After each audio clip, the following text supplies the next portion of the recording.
le dernier cri de l'aurore. La sirène hurlait dans le lointain, déchirant l'aube tranquille de ce matin d'hiver.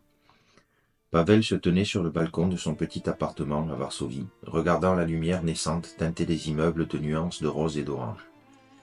À ses pieds, la ville semblait calme, endormie encore sous une fine couche de neige tombée la nuit précédente. Pourtant, une tension palpable imprégnait l'air, comme l'avant-garde d'une tempête. Depuis des semaines, les rumeurs d'un conflit imminent circulaient dans les rues, chuchotaient dans les cafés, les files d'attente et les couloirs du métro.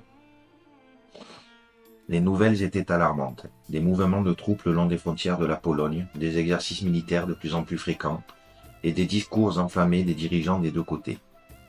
On parlait de nouvelles guerres froides, mais cette fois, la chaleur semblait monter plus vite, beaucoup plus vite. Pavel entendit un second hurlement, cette fois plus proche, plus insistant. Ce n'était plus une sirène isolée, mais toute une série d'alarmes qui s'éveillaient en cascade, comme une symphonie chaotique de peur et de panique. Son cœur s'accéléra. Il rentra précipitamment dans l'appartement, saisit son sac préparé à l'avance, et jeta un dernier regard à la pièce qui avait été son refuge durant toutes ces années. Il savait ce qu'il devait faire, rejoindre l'abri souterrain à l'autre bout de la rue. Il dévala les escaliers 4 à 4, se frayant un chemin parmi ses voisins paniqués qui se précipitaient également vers la sortie. Certains criaient des instructions, d'autres pleuraient, mais Pavel gardait le regard fixé droit devant lui.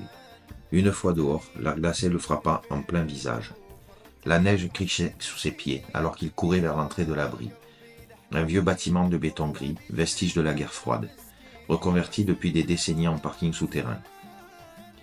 À présent, il redevenait ce qu'il avait été conçu pour être, un refuge contre l'apocalypse. Les portes de l'abri étaient grandes ouvertes. Un garde en uniforme le pressa d'entrer. Pavel n'hésita pas. Une fois à l'intérieur, l'obscurité et l'odeur de métal froid l'enveloppèrent. Il se laissa guider par les indications lumineuses jusqu'à une grande salle où des dizaines de personnes s'entassaient déjà. Le bruit des sirènes s'estompa, remplacé par le grondement sourd de la porte de l'abri qui se refermait. Le verrouillage résonna comme le coup de tonnerre d'un jugement irrévocable. L'abri était éclairé par des lumières blafardes. Une voix monotone sortait des haut-parleurs, annonçait des instructions, mais Pavel n'entendait que le battement de son propre cœur. Il s'assit sur un banc en métal, observant les visages autour de lui, tous tendus, figés par la peur. Certains murmuraient des prières, d'autres fixaient le sol comme s'ils espéraient que la terre elle-même les engloutisse.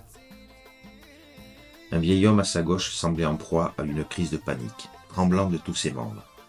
Une femme à côté de lui tenta de le calmer en posant une main rassurante sur son épaule, mais ses yeux trahissaient sa propre terreur. Pavel se sentit pris de vertige. Il sortit une petite bouteille d'eau de son sac et en prit une gorgée, espérant dissiper la nausée qui montait en lui. Les heures passaient, ou peut-être n'était-ce que des minutes. Le temps semblait s'étirer, se distordre dans cet espace clos. Personne ne parlait vraiment, l'attente était devenue insoutenable. Puis, sans prévenir, la voix des haut-parleurs reprit, mais cette fois avec une urgence froide. « Restez calme, restez à l'intérieur. Nous avons reçu confirmation d'une explosion nucléaire à l'est. Répétons, restez à l'intérieur. » Un silence de plomb tomba sur la salle. Pavel sentit sa gorge se nouer, ses mains devenir moites. Une explosion nucléaire? Il avait entendu les histoires, vu les documentaires. Mais jamais il n'aurait imaginé vivre un tel moment. Le souffle coupé, il tenta de se concentrer sur sa respiration, de garder un semblant de calme. Autour de lui, des gens éclatèrent en sanglots.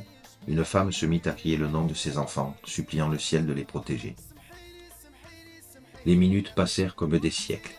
Pavel chercha son téléphone, mais il n'y avait pas de réseau. Seulement le signal lugubre de l'échec des communications. Un homme près de la porte tenta de l'ouvrir, mais le verrouillage de sécurité était implacable. Personne ne pouvait entrer, personne ne pouvait sortir. Alors que les heures s'étiraient sans fin, Pavel commença à perdre la notion du temps. Les lumières clignotaient parfois, la tension montait et redescendait comme une marée maudite. Il essaya de se concentrer sur des pensées apaisantes, se remémorant les étés passés au bord du lac, les rires de ses amis. Mais ces souvenirs semblaient appartenir à une autre vie. Un homme au centre de la salle se leva soudain et commença à parler d'une voix forte, appelant au calme et à l'unité. C'était un prêtre, à en juger par sa tenue. Il invita chacun à prier, ou du moins à se recueillir. Pavel, bien qu'agnostique, ferma les yeux un instant, espérant ressentir l'apaisement. Mais au lieu de cela, il sentit une vague de colère monter en lui. Pourquoi en étaient-ils arrivés là? Qui avait pris ces décisions qui les avaient conduits à cet instant d'horreur? Le temps s'écoulait toujours plus lentement. Pavel se laissa glisser contre le mur, épuisé. Il ferma les yeux, cherchant le sommeil. Mais ses pensées tournaient en boucle. Les nouvelles guerres, les anciennes rancœurs, les discours des dirigeants qui parlaient de paix tout en se préparant à la guerre. Les vieilles cicatrices de l'Europe ne s'étaient jamais vraiment refermées. Cette nouvelle guerre froide n'était peut-être qu'une continuité de l'ancienne. Il repensait à son grand-père, un survivant de la Seconde Guerre mondiale, qui lui racontait les histoires de l'époque où les gens avaient cru, comme maintenant, que la fin du monde était proche. Pourtant, ils avaient survécu, mais cette fois, il y avait les armes nucléaires. Ces armes qui ne laissaient aucune place à l'espoir de rédemption. Alors que Pavel se laissait presque submerger par la désolation, une main se posa doucement sur son épaule. C'était une jeune femme assise à côté de lui. Elle sourit faiblement, une expression étrange dans ses yeux, mélange de peur et de détermination. « Tu n'es pas seul, dit-elle simplement. Pavel hocha la tête. Cette petite phrase, dans le tumulte et la terreur ambiante, avait une force apaisante. Il se redressa, inspirant profondément.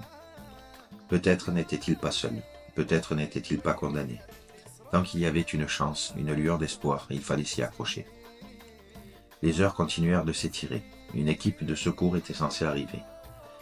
D'après les dernières annonces des haut-parleurs, mais nul ne savait quand ni comment. L'abri restait plongé dans une sorte de semi-pénombre oppressante.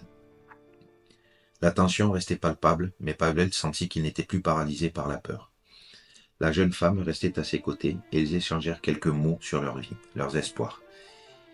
Il apprit qu'elle s'appelait Katarzyna, qu'elle travaillait comme un médecin et qu'elle était venue dans cet abri pour aider les blessés.